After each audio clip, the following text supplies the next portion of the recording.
Hello guys, मैं अमित कुमार एक बार आपका फिर से स्वागत करता हूं मेरे यूट्यूब चैनल पे। तो मैं आज आपको जो थाईलैंड आने के लिए जो न्यू रूल्स हैं जो 1 मई से चालू होंगे उनके बारे में बताऊंगा। तो अभी थाईलैंड आना बहुत आसान हो गया, बिल्कुल पहले जैसा ही हो गया। अगर आप फुली वैक्सीनेटेड हैं तो आपने अगर पूरे दोनों डोज ले रखे हैं तो आप थाईलैंड नॉर्मली आ सकते हैं। तो आज मैं यहाँ पे इस चैनल पे उन रूल्स के बारे में बताऊंगा कि क्या क्या रूल्स चेंज हुए हैं जो 1 मई से एप्लीकेबल होंगे। तो 1 मई से आप बिल्कुल फ्रीली पहले की तरह आ सकते हैं। यहाँ पे जो कल ही अनाउंस हुआ है यहाँ थाईलैंड में, जो यहाँ के पीएम हैं उन्होंने मीटिंग में अनाउंस किया है, तो 1 मई से वो सारे रूल्स एप्लीकेबल होंगे। तो ऐसे ही मज़ेदार वीडियो के लिए प्लीज़ सब्सक्राइब माय चैनल। जिन जिन ने मेरा चैनल सब्सक्राइब नहीं किया है तो प्लीज़ सब्सक्राइब कीजिए and please support me. So press the bell icon also for the notification for the new videos. When I will upload new videos, you will get notification. तो जब भी मैं आपको कोई नया वीडियो डालूँगा तो आपको नोटिफिकेशन आएगा। तो आप मेरे चैनल को सब्सक्राइब कीजिए एंड बेल आइकन को भी दबा दीजिए। तो दोस्तों शुरुआत करते हैं कि पहले क्या रूल थे। पहले ये रूल थे अगर आपको थाईलैंड में एंट्री करनी है तो पहले आपको टेस्ट एंड गो सिम था, एक था क्वारंटाइन वाला जिसमें आपको 7 दिन का क्वारंटाइन था या 5 दिन का क्वारंटाइन था, वो वैक्सीनेशन के ऊपर डिपेंड था। और दूसरा आपको इंश्योरेंस करवा के आना पड़ता था। वो सब रूल्स थे यहाँ पे। और उसमें बहुत ही पैसा वेस्ट होता, पैसा मतलब आपको आना है, 1 दिन का होटल बुक करना है, RT-PCR जिसमें होना चाहिए, उसके लिए आपको अलग से एक बंदे के लिए कम से कम 4 से 5 हज़ार बात मीन्स 10-12 हज़ार रुपये खर्चा था एक बंदे का होटल में रुकने का, सिर्फ 1 नाइट का, जिसमें आपको RT-PCR कराना होता था। उसके बाद आपका अगर RT-PCR नेगेटिव है तो आप थाईलैंड में कहीं भी घूम सकते हैं। अगर आपका नेगेटिव नहीं है और पॉजिटिव आ गया गलती से तो आपको वहीं रहना पड़ेगा और सारा खुद से पे करना पड़ेगा या फिर इंश्योरेंस कंपनी आपके लिए पे करेगी। तो इंश्योरेंस कंपनी का पे करने का था पहले कि आपको इंश्योरेंस लेना पड़ता था, वो इंडिया से लो या आप थाईलैंड की थाई कंपनियों से इंश्योरेंस लो। तो उसका भी कोई गारंटी नहीं थी कि वो इंश्योरेंस वाले क्लेम देंगे या नहीं देंगे। कई बार तो कुछ लोगों को ऐसा भी मैंने पढ़ा है इंटरनेट पे, कुछ लोगों ने अपनी जेब से पैसा दिया इंश्योरेंस होने के बावजूद भी और उनको रीएम्बर्समेंट नहीं मिला है, उनको पैसा रिटर्न नहीं मिला है रिक्वेस्ट करने के बाद भी। तो इंश्योरेंस भी अच्छी कंपनी का होना चाहिए था जो अच्छे सही तरीके से वापस दे दे। तो ऐसा कुछ बहुत सारे रूल्स थे। लेकिन अभी 1 मई से थाईलैंड का टूरिज्म धीरे धीरे ओपन कर रहा है, थाईलैंड की कंट्री धीरे धीरे ओपन हो रही, तो ये लोग यहाँ का टूरिज्म वापस से सही करने के लिए, वापस से अपने रैंप अप करने के लिए उन्होंने अभी 1 मई से जो अनाउंसमेंट की है कल ही। पहले तो इनका प्लान था 1 जून से अनाउंसमेंट करने का, लेकिन अभी इन्होंने बोल दिया कि 1 मई से हम पूरा थाईलैंड खोल देंगे। तो क्या क्या चेंज किया है वो मैं आपको बताता हूँ।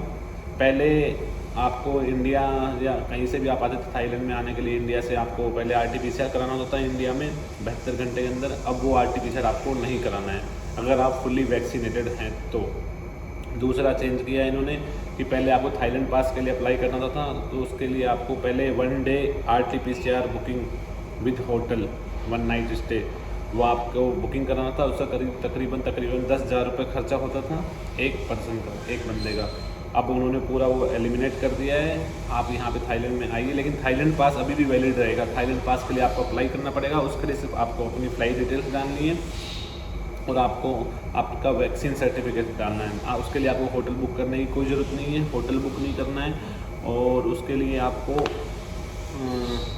खाली अपना वैक्सीन सर्टिफिकेट होना चाहिए दोनों डोज के साथ, वो वाला आपको अपलोड करना है। तो उससे आपका तकरीबन 10,000 रुपये बच जाएंगे आपके थाईलैंड आने के। उसके बाद आप थाईलैंड पास अप्लाई कीजिए, उसके बाद एंट्री कीजिए। तो ये एक रूल चेंज हुआ है कि सबसे बड़ा मेजर यही है कि आपके 10,000 रुपये इसमें 10 से 12,000 रुपये सेव हो सकते हैं नॉर्मल होटल में RT-PCR बुक करने का। थाईलैंड में RT-PCR बहुत ही महंगा है इंडिया के कंपेयर में। इंडिया में 500 रुपये में हो जाता है, यहाँ पे तकरीबन 3 से 4 हज़ार रुपये तक लगते हैं, 5,000 रुपये भी लगते हैं। तो ये सबसे अच्छी राहत की खबर है कि इन्होंने ये रूल हटा दिया है, अब थाईलैंड आप आ सकते हैं। तो उसके बाद आपको इंश्योरेंस जो था पहले, वो इंश्योरेंस इन्होंने बोला हुआ था कि $25,000 का पिछले महीने तक। अब इन्होंने 1 मई से बोल दिया है कि आपको $10,000 $10,000 का इंश्योरेंस होना चाहिए। वो तकरीबन इंडिया में 500 से 1,000 रुपये में मिल जाएगा। और अगर आप अच्छी कंपनी से खरीदेंगे भाई थाईलैंड कंपनी से, तो भी आपको 3-4 हज़ार में वो इंश्योरेंस मिल जाएगा।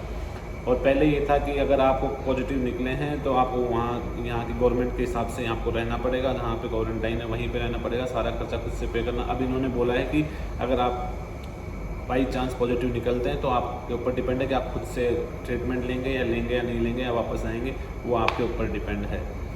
तो और दूसरा था यहाँ आने के बाद जो RT-PCR होता था वो RT-PCR अब नहीं करना है। RT-PCR की जगह आपको यहाँ आने के बाद ATK टेस्ट करना है। वो ATK किट यहाँ पे तकरीबन 50 बार मतलब कि 100 रुपये में मिल जाती है, 100 रुपये 150 रुपये में वो किट मिल जाती है। आप उससे चेक कीजिए रिज़ल्ट, और अपना चेक रिज़ल्ट करने के बाद यहाँ पे जो लिंक देगी गवर्नमेंट, एक मोरछाना ऐप है, उस पर आप अपलोड कर दीजिए। तो ऐसा है कि अब आपको RT-PCR आने से पहले करना है, ना आने के बाद यहाँ पे करना है।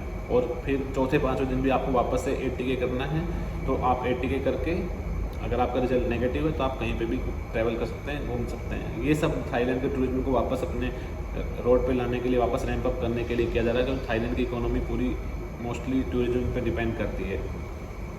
तो मेन रूल यही था। उसके बाद आपको यहाँ पे थाईलैंड में कहीं भी घूम सकते हैं। तो सबसे बड़ी राहत की खबर यही थी, गुड न्यूज़, कि अब थाईलैंड में RT-PCR नहीं चाहिए, आने से पहले भी नहीं चाहिए और आने के बाद भी नहीं चाहिए। तो उससे आपके करीब 10 से 12 हज़ार रुपये सेव होंगे। और दूसरा ये है कि जो जिन्होंने वैक्सीन की डोज नहीं ले रखी है दोनों, या वैक्सीनेटेड नहीं है, तो उनको आने से पहले भी RT-PCR कराना पड़ेगा इंडिया से या जहाँ से भी आप आ रहे हो 72 घंटे के अंदर। और दूसरा यहाँ आने के बाद भी उनको थाईलैंड पास अप्लाई करना पड़ेगा, उसके साथ एक होटल भी बुक करना पड़ेगा फर्स्ट डे के लिए। उसमें आपका RT-PCR होगा अगर आप वैक्सीनेटेड नहीं हैं तो वापस से आपको वही खर्चा करना है, इसलिए जिन्होंने अपनी वैक्सीन नहीं ली है अपनी वैक्सीन डोज ले लें दोनों। उसके बाद आना बिल्कुल आसान हो गया है। तो आप थाईलैंड आ सकते हैं, यहाँ पे मज़े ले सकते हैं, घूम सकते हैं, फिर सकते हैं, पूरा एन्जॉय कर सकते हैं थाईलैंड में। और जैसा पता ही है आपको, थाईलैंड बहुत ही ब्यूटीफुल कंट्री है। तो आप यहाँ पे आइए, मज़े कीजिए। और भी किसी को कुछ जानकारी चाहिए तो कृपया मुझे इस वीडियो में कमेंट में ज़रूर बताइएगा। अगर आपको कुछ और जानकारी चाहिए तो सबसे बड़ी खबर यही थी कि अब RT-PCR नहीं चाहिए, आने से पहले भी आने के बाद भी, तो आप आराम से आ सकते हैं।